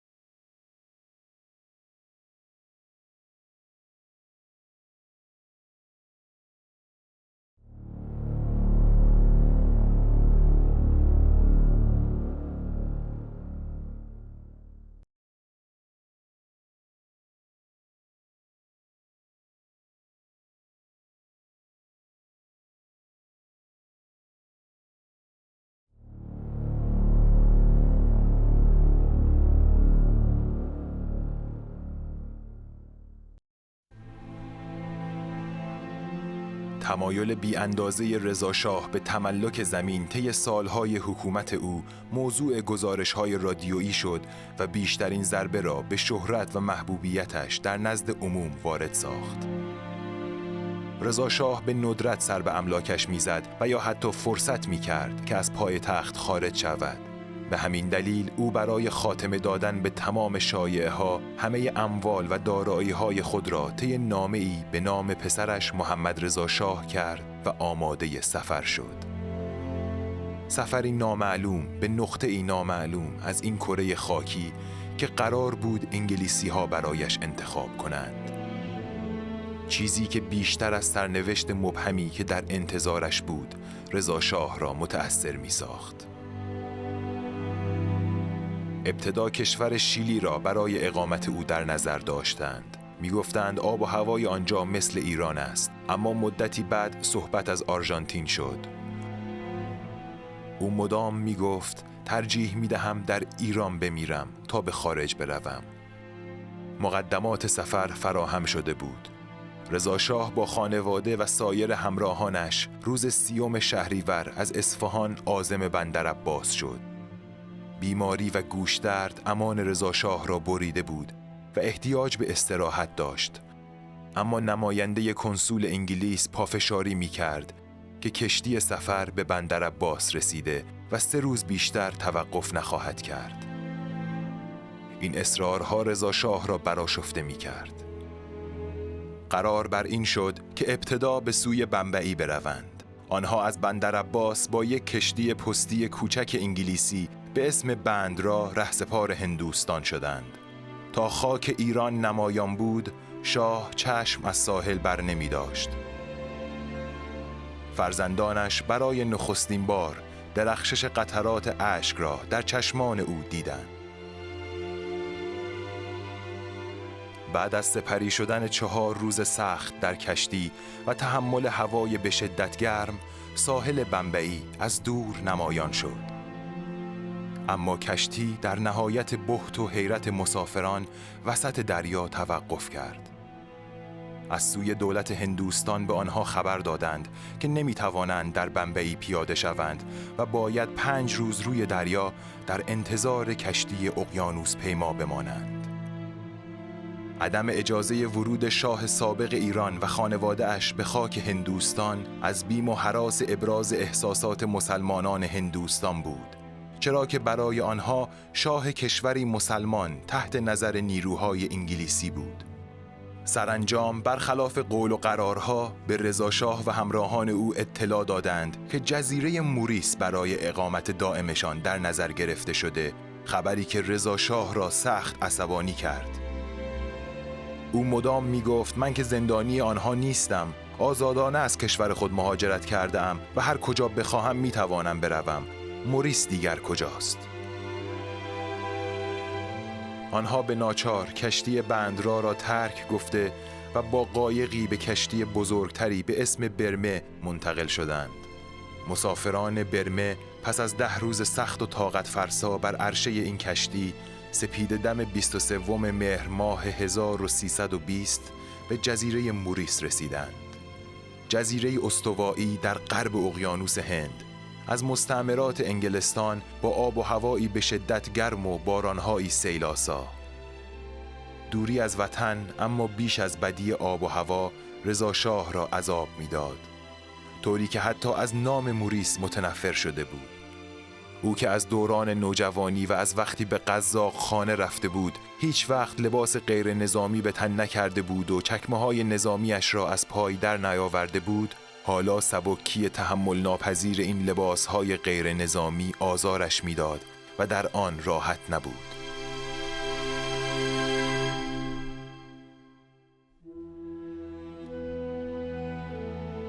هیبت و جذبه رضا شاه فرو ریخته و چشمان نافذ او از زندگی خالی شده بود.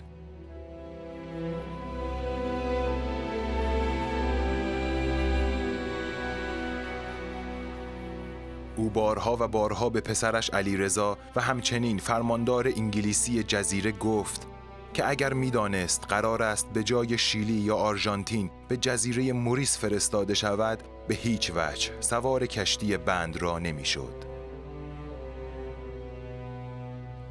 هیچ گونه ارتباطی میان ایران و ساکنین موریس مجاز نبود تا اینکه پیمان اتحاد سگانه میان ایران، انگلستان و شوروی در 9 بهمن ماه 1320 به امضا رسید.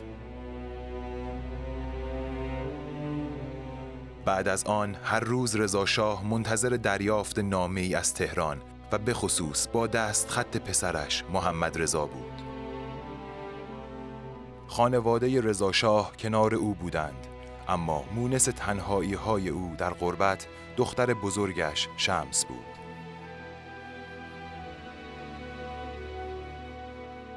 با بازگشت شمس پهلوی و فاطمه از جزیره موریس به تهران، پدر بزرگترین منبع آرامش خاطرش را از دست داد.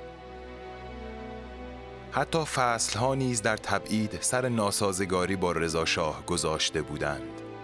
او اولین نوروز دور از ایران و فرزندانش را در پاییز موریس به سر کرد. سرانجام با تقاضاهای مکرر او به مقامات موریس و با توجه به احوال نچندان خوش رضا شاه، ترتیب حرکت او به سوی بندر دوربان در جنوب شرقی آفریقا و سپس از آنجا به ژوهانسبورگ داده شد. محل اقامت رضا شاه و همراهانش در ژوهانسبورگ بهتر از موریس بود، اما وضع جسمانی رضا شاه رو به وخامت گذاشت.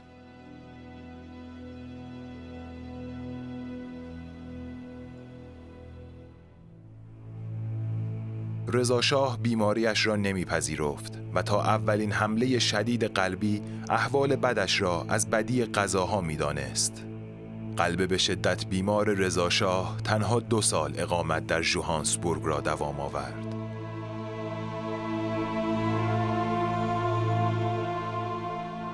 در آنجا هم فکر ایران او را آرام نمیگذاشت. ژوهانسبورگ را مدام با تهران مقایسه می کرد و در حسرت کارهایی بود که به سرانجام نرسانده بود.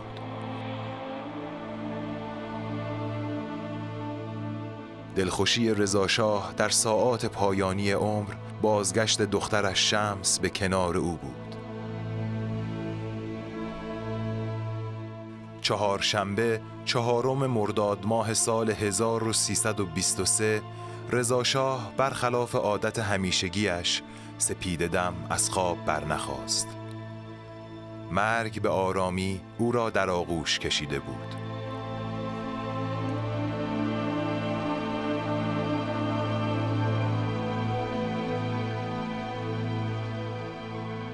خاک ایران اما در آن روزها همچنان در اشغال انگلستان و شوروی بود و ناتوان حتی از پذیرفتن جسم بیجان رضا شاه. تصمیم گرفته شد پیکر شاه به جای ایران به مصر حمل شود، اما به خاطر مشکلات جنگ جهانی و فقدان کشتی و نامعلوم بودن تاریخ ورود و خروج آنها باید مدتی در ژوهانسبورگ می‌ماند. این انتقال 3 ماه طول کشید و سرانجام پیکر مومیایی شده رضاشاه به مسجد الرفاعی در قاهره مصر به امانت سپرده شد تا در فرصت مناسب به ایران منتقل شود.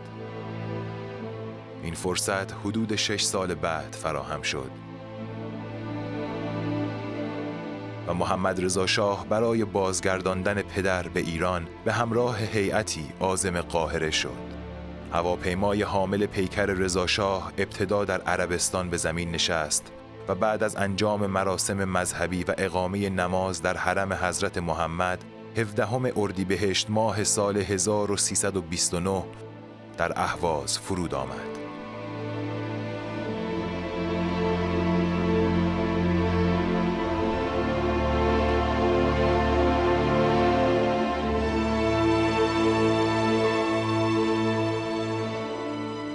هیئت دولت برای تشییع پیکر رضا شاه در فرودگاه حاضر بودند.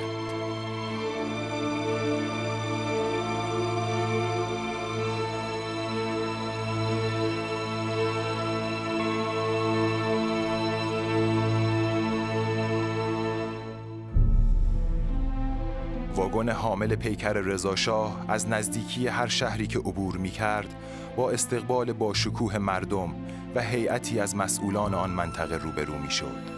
با وجود تهدیدهای مکرر فداییان اسلام و خطر احتمال انجام عملیات‌های تروریستی توسط آنها، عده‌ای از علما و روحانیون هر دیار نیز برای ادای احترام آمده بودند.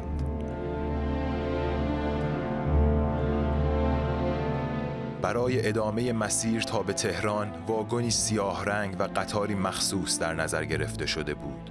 در همان روز پیکر رضا شاه را ابتدا برای طواف به قم و سپس به آرامگاه ویژه‌ای در شهر ری و در کنار مرقد شاه عبدالعظیم که از پیش برای او تدارک دیده شده بود منتقل ساختند.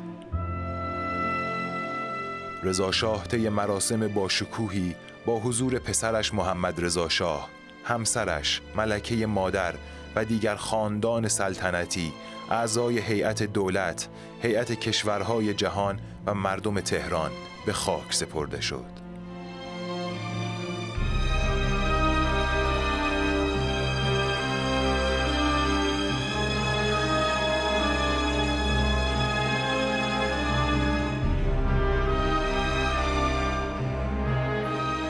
آرامگاه او بنایی با شکوه و سفید رنگ که در غرب آستانه حضرت عبدالعظیم به مساحت بیش از 9000 متر مربع و ارتفاعی در حدود 25 متر ساخته شده بود.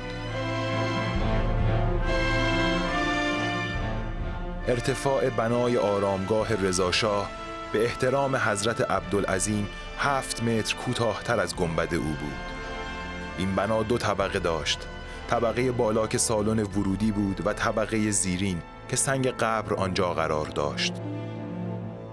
سنگ قبر به رنگ مشکی بود و تاجی طلایی بالای آن قرار داشت.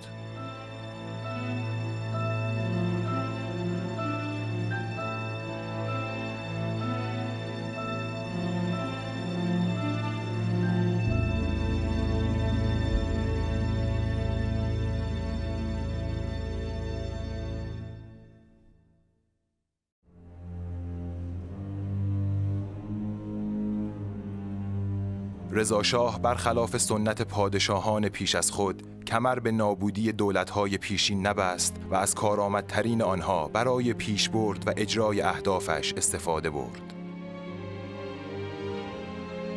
شیوه حکومت رضا شاه مورد نقد و نکوهش قرار گرفت، بی توجه به آنکه در همان دوره در تمام آسیا یک دموکراسی برای نمونه پیدا نمی‌شد. و حتی کشورهایی چون ایتالیا، اسپانیا، پرتغال و آلمان حکومتی فاشیستی را تجربه می‌کردند. رضا شاه مسلماً شاهی بی‌نقص نبود، اما بیگمان پدر ایران نوین و معمار تاریخ قرن 20 ایران است.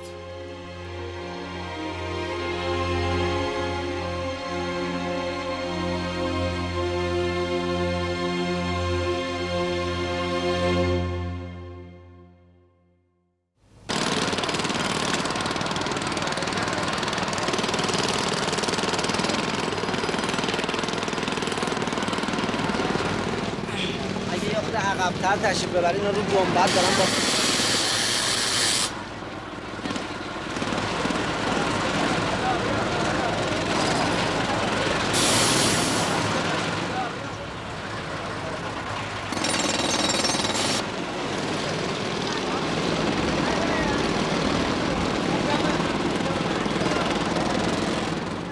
به جرم خواسته اسلامی و دینیشون در مسجد گوهرشاد کشت.